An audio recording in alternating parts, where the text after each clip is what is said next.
ફેર price shop એસોસિએશનની હડતાળ યથાવત છે। એસોસિએશન અને પુરવઠા વિભાગની બેઠક મળી હતી। આ બેઠક નિષ્ફળ જતા હડતાળ યથાવત રાખવાનો નિર્ણય લેવામાં આવ્યો છે। 20,000 રૂપિયાના કમિશન મુદ્દે શરત નંબર 7નો વિરોધ કરવામાં આવી રહ્યો છે। 97% ફિંગરપ્રિન્ટ આધારે 20,000 આપવા માંગણી કરવામાં આવી। સરકાર લેખિતમાં બાયોમેટ્રિક કામ 100% થયું તેવું લેખિતમાં આપે તેવું માંગણી કરવામાં આવી છે। રેશન કાર્ડના લાભાર્થીઓ સરકારના કારણે પરેશાન થશે।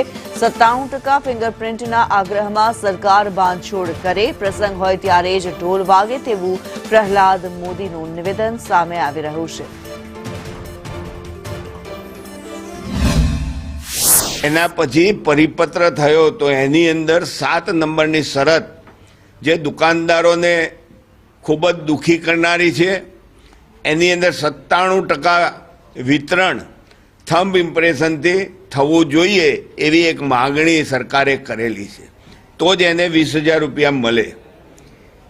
મારો સરકાર સાથે સીધો સવાલ છે કે અમે 97% નહીં 100% કરવા તૈયાર છીએ થંબ ઇમ્પ્રેશનથી વિતરણ, પરંતુ જ્યારે આધાર સીલિંગનો પ્રોગ્રામ શરૂ થયો અને પૂરો થયો, આ આધાર સીલિંગ 100% સરકારે સાચું કરાવ્યું છે ખરું?